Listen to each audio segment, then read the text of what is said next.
Okay, so maybe you have or maybe you haven't seen footage of this because it was all over the news exactly when Trump took office. If you recall, it's the 𝗏𝗵, the mother of all bombs. A 21,000-pound bomb is the military's largest non-nuclear bomb. And they dropped this thing, and it is absolutely, completely, and totally devastating. So there's that. Or maybe you've seen this. This is a friendly little thing we have called white phosphorus, where you're literally dumping liquid molten metal onto other human beings. So if the mother of all bombs doesn't do what you need, and white phosphorus isn't quite gruesome enough on its own, the military can now pull this out of their little bag of tricks. Now take note of this, because Israel has done this to the Palestinians many times, but, you know, they're God's chosen people, or that's what they tell me. But I digress.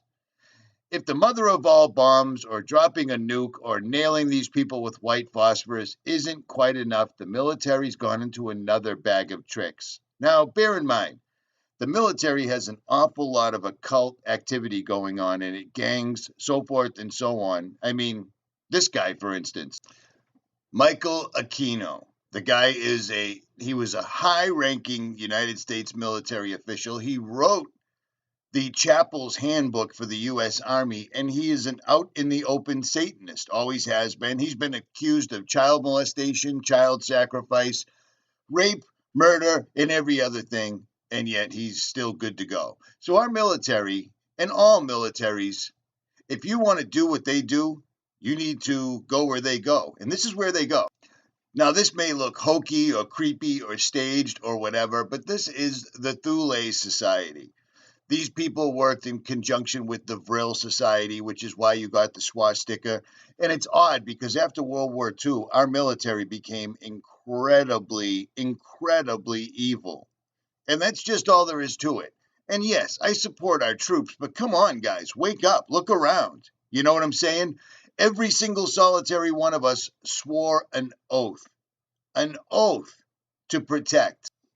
You guys remember this? Because I do, and it lasts for your entire life. I, Richard J. 𝗥𝗵𝗿𝗍 Jr., do solemnly swear or affirm that I will support and defend the Constitution of the United States against all enemies, foreign and domestic, that I will bear truth, faith, and allegiance to the same, and that I will obey the orders of the President of the United States and the orders of the officers appointed over me, according to regulations of the Uniform Code of Military Justice. So help me God. Well, foreign and domestic. We haven't really had a foreign enemy to defend against, unless you count television making up things. But domestically, yeah, the military should have taken out the government a long time ago. But they're not. You know why? Because they're too busy using things like this. The military is now going to start using plasma balls or laser weapons that produce voices by 2021. Do you remember when we were telling you about this years ago and people were like, that's just a conspiracy theory?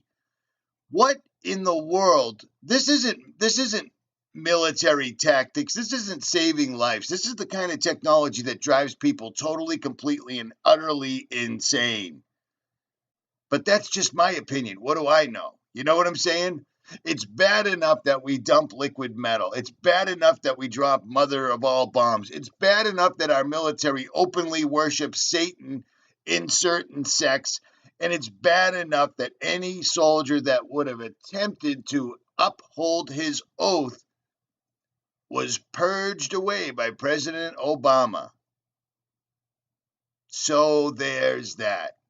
Enjoy your weekend. Richie from Boston. Like, share, subscribe, or don't. But hey, guys, remember this?